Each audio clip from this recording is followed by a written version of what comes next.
This is Sid Roth saying, I have a vision.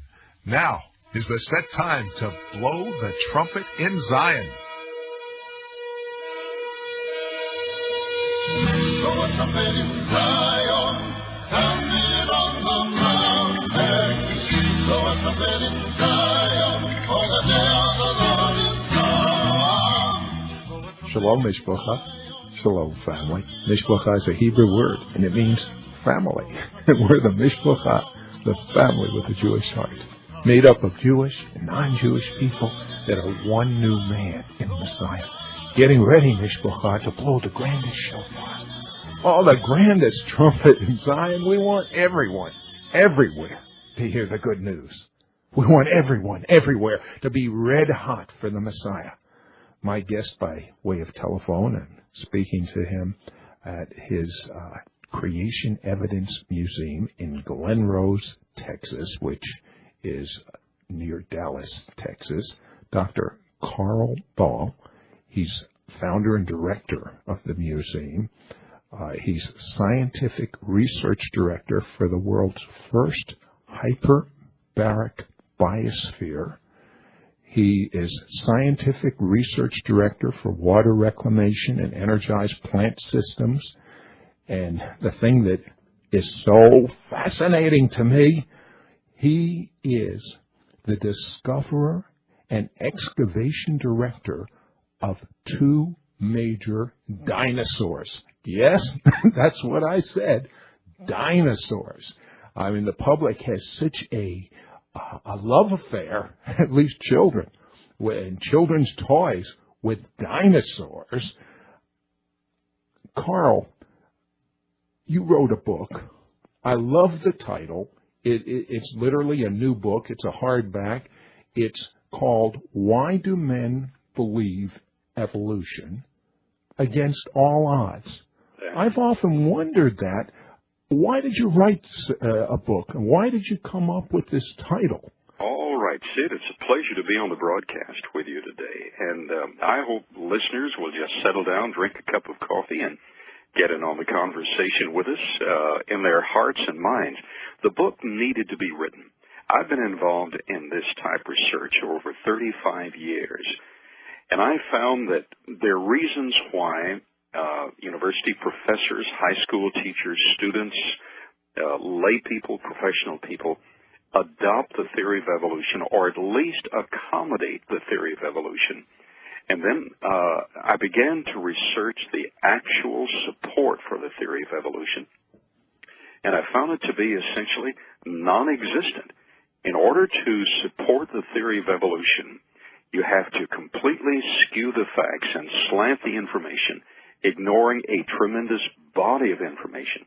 For instance, the dinosaurs. You're right. I lecture almost worldwide by invitation and by practice, and often by radio and television. And people on all continents are mesmerized with dinosaurs. Not only have I discovered and directed the excavation of 2 major dinosaurs, but 6 other dinosaurs cropped up in the process.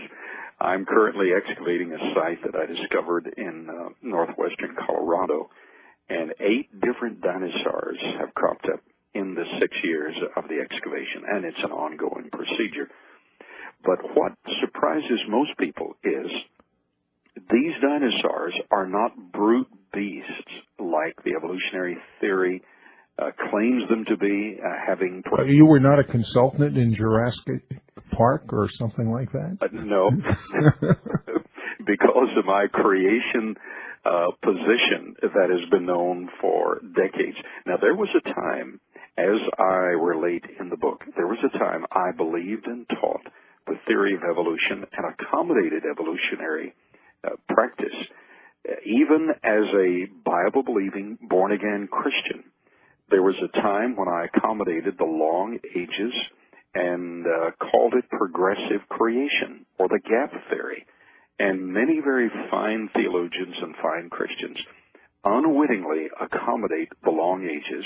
But wait a second. Based on everything that I have read, I know what the Bible says, but based on everything I have read, it appears as though the Earth is so much older than the age stated in the Bible, that you have to come up with these various theories, like the gap theory, or that years were not really what they are today back then. Well, I thought that to be the case until I actually got involved in the investigation and the research. And as you know, I'm a scientific research director of a project that has attracted the attention of NASA and has gathered invitations from universities and academic entities on a broad scale. When we begin to actually examine the data, we're really surprised. For instance, what appears to be long ages in the rocks actually demonstrates, I'm going to use a technical term here, polystrate fossils. That means fossils that extend through various layers, and many of these layers are interpreted to be tens of thousands, some of them millions of years in age, yet a single fossil extends through sometime up to 40 of these layers, Sid. It's absolutely incredible. In Tennessee, Tennessee and other areas around the world. But what does this mean, that a single fossil goes through several of these layers? What does that mean? Like a tree, a palm tree that appears to have been growing upright, but as I'm sure you know, when water carries material after it's waterlogged, trees turn upright because the root systems are heavier, and the branch systems, of course, are carried by the tops of the waters. So water carries these fossils that were living and probably still living at the time. We're talking about Noah's flood. And then sediments like coal deposits, shale deposits, limestone, sandstone, and then in what we call cyclothems, it repeats itself. Coal, limestone, sandstone, shale, it repeats itself again. Coal, shale, limestone, etc. In what would be interpreted sometime to exceed 40 million years is actually a deposit involving only days or weeks of time. For instance, at Glen Rose, Nova was filming over my shoulder, and we had removed a layer of limestone by hand. It must be done by hand to be academically verified. We'd remove the layer of limestone, and as I delicately excavated through the clays and their cameras were whirling, I discovered, or we discovered, my assistants flanked me on both sides, we discovered a fossilized, colified lepidodendron. Now, that's a plant, a very tender plant. It's alive today, but it only gets 16 to 18 inches in height. It's called the Lycopsid club moss. But in the fossil record, it often got up to 120 feet in height. So here we found this colified, fossilized lepidodendron on its side, and as we excavated it, one of the lateral roots extended 22 feet. I had some NASA engineers assisting me as we excavated that root, but again, it was on its side. Sid, 8 inches, an 8-inch nodule of that root extended into the limestone layer beneath. The rest of the fossil on its side extended through the clays into the limestone layer above. Now, according to evolutionary theory, you have 2 million years separating those two layers. But here, the two layers were placed together while that plant was non-decomposed, while it was still in place.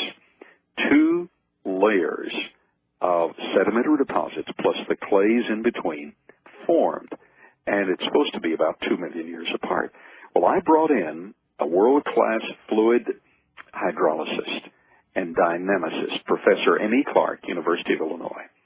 Professor Clark is a world-class scholar and lecturer, and he and another professor at the University of Illinois at the main campus, Champaign-Urbana, calculated that due to the effect of the moon on this near global body of water, and we're talking about Noah's flood from the scriptures, an historic event, due to the effect of the moon bringing these waters into resonance, those layers were only 12 hours apart.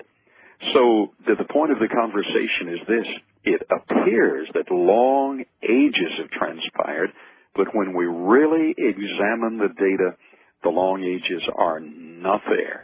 Yes, Carl, but what about something like radiocarbon dating? Oh, That's able to see things are millions of years old. Okay, and now that's the very first thing the populace brings up. They read in the press that long ages have been assigned to material. What isn't normally realized, and I've had a number of objects radiocarbon dated, what they do not normally recognize is that radiocarbon changes its structure and its rate of decay with pressure, with temperature, so that one scholar said it's a bag of worms. And actually, dinosaur bones, I've had carbon dated, and they turn out to be just a few thousand years old.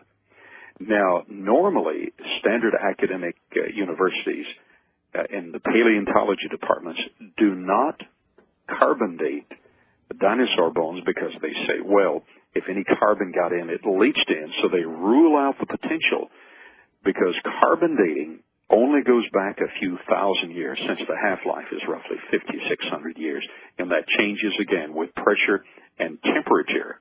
So when we look at the data, when we see that the needle jumps all over the place, and then we see that dinosaur bones and other material sometimes dates into the thousands of years, like some material we sent off to have carbon dated, then that material isn't normally published. In the book, I refer to individuals, scholars who admit readily that carbon dating is not an accurate calculator. Okay, but what about the moon rocks brought back by the Apollo astronauts? I mean, don't they show that the moon's something like 8 billion years old?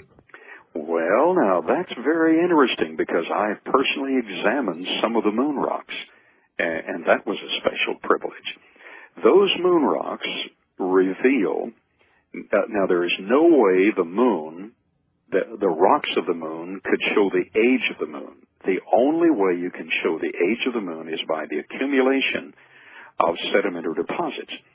So some calculations were run assuming a certain low rate of cosmic dust would settle in. What they actually thought was going to happen when they landed on the moon was from 800 to 1,250 feet of dust would be on the moon.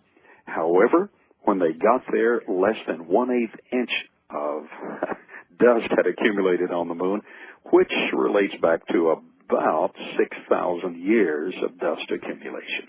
My goodness. Mishpocha, do you know a high school student or some intellectual that needs a scientific book written in layman's language, beautifully illustrated? We're asking $20, postage paid. It's a hardback. What a wonderful gift. Title, Why Do Men Believe Evolution Against All Odds?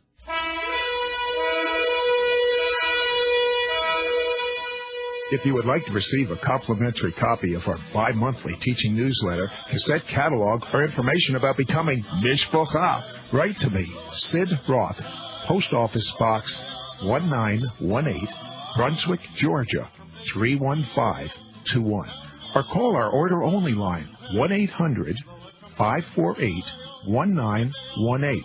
To place a credit card order, call anytime, 1-800-548-1918. For all other calls, the number is 912-265-2500. That's 912-265-2500. For a cassette tape of this week's broadcast, send $5 to Sid Roth, Post Office Box 1918, Brunswick, Georgia 31521. Look us up on the web, www.sidroth.org. That's www.